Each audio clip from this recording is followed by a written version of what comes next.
Hello friends, मैं Manish Singh, faculty of computer science department, आप सभी का अपने यूट्यूब चैनल पर स्वागत करता हूं।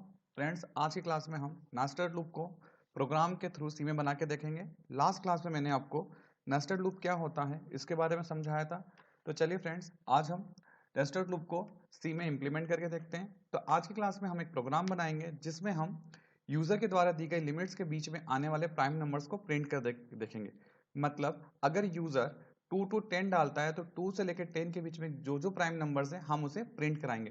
तो चलिए फ्रेंड्स, स्टार्ट करते हैं। तो सबसे पहले मैं अपना टर्बो सी प्लस का एडिटर ओपन कर रहा हूं। तो मैंने अपना एडिटर ओपन करा। चलिए फ्रेंड्स, तो स्टार्ट करते हैं फ्रॉम द हेडर सेक्शन। तो hash include conio dot H, hash include studio dot H, इसके बाद वॉइड मेन के बाद next bracket open and close करली ब्रैकेट। चलिए फ्रेंड्स, हमें वेरिएबल लगेंगे। तो सबसे पहले लिमिट के लिए मैंने ए और बी दो वेरिएबल ले लिए, A for starting limit and B for ending limit. इसके अलावा मुझे लूप चलाना है। चूंकि यहाँ पे दो लूप लगेंगे इसलिए मैंने दो लूप वेरिएबल आई एंड जे लिया है और एक फ्लैग वेरिएबल लिया है जो मुझे ये इंडिकेट करेगा कि वेदर नंबर इज प्राइम और नॉट। इसके बाद हमारा favourite function CLR to clear screen. फिर प्रिंट एफ।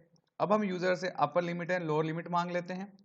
तो enter range of prime series के हम रेंज मांग लेते हैं। स्कैनएफ हम करा लेते हैं परसेंटाइल डी में।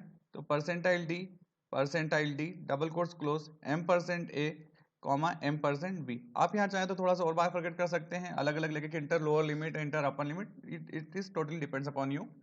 इसके बाद अब हम अपना लूप लगाते हैं। तो मैंने लूप लगाया फॉर आई इक्वल टू ए। हम स्टार्ट कहां से कर रहे हैं? ए से, क्योंकि लोअर लिमिट ए है। I less than equal to B, जाना कहां तक है? अपर लिमिट तक। एंड हम एक एक करके बढ़ेंगे इसलिए आई प्लस प्लस। मैंने आई का करली ब्रैकेट ओपन किया।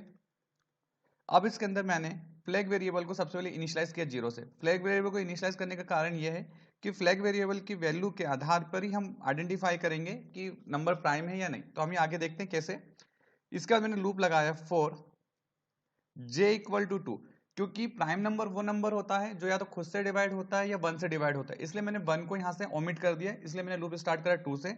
और मैं लूप लेके जा रहा हूं I j is less than equal to I by two इसलिए करा क्योंकि कोई भी नंबर अपने से आधी संख्या है उससे छोटे नंबर से डिवाइड होता है। अगर मुझे फॉर एग्जांपल चेक करना है कि 100 किस किस से डिवाइड होता है, तो 100 उसके आधा नंबर मतलब 50 और 50 से छोटी संख्याओं में से किसी नंबर से डिवाइड होगा। 51 से लेकर 99 तक वो किसी भी नंबर से डिवाइड नहीं होगा, इसलिए मैंने इसको आई बाई टू करा।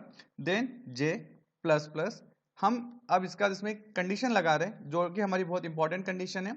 इस कंडीशन के अकॉर्डिंग हमने यहाँ पे लगाया इफ व्हाट आई परसेंटाइल जे। आई की जो भी वैल्यू उसको हम जे की हर एक वैल्यू से डिवाइड करके देखेंगे। और अगर किसी भी केस में आई की वैल्यू जो है वो जे से पूरी पूरी डिवाइड हो जाती है, मतलब मेरे को रिमाइंडर क्या मिल रहा है? 0, क्योंकि मैंने यहाँ पे मोड ऑपरेटर यूज किया है। अगर आई की वैल्यू जे की वैल्यू से पूरी पूरी डिवाइड हो जाती है, इसका मतलब क्या है कि वो नंबर जो है वो खुद से और 1 को छोड़ किसी और नंबर से भी डिवाइड हो रहा है। इसका मतलब है कि वो हमारा प्राइम नंबर नहीं है। तो इसलिए मैंने यहाँ पे फ्लैग की वैल्यू सेट कर दी 1। यहाँ पे वैल्यू चेंज इसलिए करो ताकि जब हम लूप से बाहर निकले तो हम उसको आइडेंटिफाई कर सके। और इसके बाद यहाँ पे अब मेरा कोई काम नहीं है चेक करने का, क्योंकि वो नंबर प्राइम नहीं है। तो वो अब किसी और नंबर से डिवाइड होता है या नहीं होता है उसको हमें यहाँ नहीं जांचना, इसलिए मैंने ब्रेक करा। तो ब्रेक मुझे इनर लूप से बाहर ले आएगा। तो इनर लूप यहाँ पे मेरा क्लोज हो रहा है, इस लूप से मैं बाहर आ गया। अब फ्रेंड्स, यहाँ पे हमें इस चीज का ध्यान रखना है कि हम लूप प्रॉपर कंप्लीट करके बाहर आ रहे हैं या फिर हम लूप से ब्रेक के थ्रू बाहर आ रहे हैं। तो इसका पता चलेगा हमारी फ्लैग की वैल्यू से। अगर हमारा ब्रेक स्टेटमेंट हमें लूप से बाहर भेज रहा है तो ब्रेक के ऊपर लिखा हुआ फ्लैग इक्वल टू 1 स्टेटमेंट पहले एग्जीक्यूट होगा, तो फ्लैग की वैल्यू चेंज कर देगा। और अगर हम नॉर्मली एग्जीक्यूशन से बाहर आ रहे हैं तो फ्लैग की वैल्यू क्या होगी? 0 ही रहेगी। तो इसलिए मैंने यहाँ पे कंडीशन लगाई इफ फ्लैग इक्वल टू 0। अगर फ्लैग 0 ही है तो उस केस में मुझे क्या करना है? अपने आई को प्रिंट कराना। तो मैंने लिखा print double quotes percentile D slash D ले लिया, percentile D comma double quotes close. और यहाँ पे मुझे वैल्यू किसकी प्रिंट करानी? आई की। तो आई की वैल्यू प्रिंट कराई एंड देन सेमीकोलन। फ्रेंड्स, इसके बाद अगर फ्लैग की वैल्यू 1 होती है तो वो मेरा प्राइम नंबर नहीं है और मुझे उसको प्रिंट नहीं कराना, इसलिए मैं एल्स पार्ट यहाँ पे नहीं लिख रहा हूँ, मैं यहाँ पे सिंपल इफ का यूज कर रहा हूँ। तो फ्रेंड, फिर से इसको थोड़ा सा देख लेते हैं। तो मैंने यहाँ पे लूप लगाया जो उसकी आई का लूप है, जो अपर लूप है या आउटर लूप है, जिसमें हम ए से स्टार्ट कर रहे हैं और बी तक जाएंगे, जो कि रेंज यूजर ने डाली है। इस लूप में फिर मैंने इनर लूप लगाया जो आई की हर एक वैल्यू को चेक करेगा कि वो 1 और उसके अलावा किसी और नंबर से डिवाइड होता है या नहीं होता है। इसके लिए मैंने एक फ्लैग वेरिएबल यूज किया था। उसके बाद लास्ट में जब हम इनर लूप से बाहर निकलेंगे फ्रेंड्स, यहाँ पे मेरा इनर लूप क्लोज हो रहा है जो जे का है, और ये यहाँ पे मेरा आउटर लूप क्लोज होगा जो आई का है। तो अगर फ्लैग की वैल्यू अभी भी 0 है तो इसका मतलब है कि नंबर प्राइम है, तो मैंने उसको प्रिंट करा लिया। और अगर फ्लैग की वैल्यू 1 है तो मुझे कुछ भी नहीं करना, क्योंकि नंबर प्राइम नहीं है तो हमें उसको प्रिंट नहीं कराना। इसके बाद हमारा function get ch to hold the screen and then semicolon. चलिए फ्रेंड्स देखते हैं इस प्रोग्राम में कोई एरर है या नहीं। एरर होगी तो हम उसे सॉर्ट आउट कर लेंगे। तो पहले सेव कर लेते हैं, तो इसको सेव कर लेते हैं अपन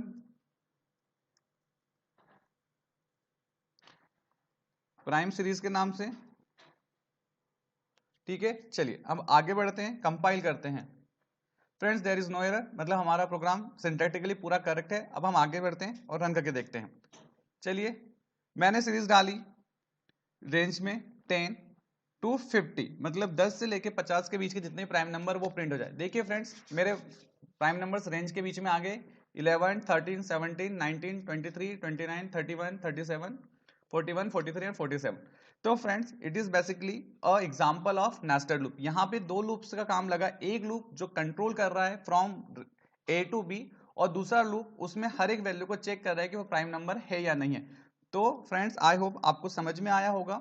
तो आप इस प्रोग्राम की प्रैक्टिस कीजिए। अगली क्लास में हम कुछ नया सीखेंगे। जब तक पढ़ते रहिए, सीखते रहिए और आगे बढ़ते रहिए। इसी के साथ मैं आपसे विदा लेता हूं, मिलते हैं अगली क्लास में। चलिए फ्रेंड्स बाय।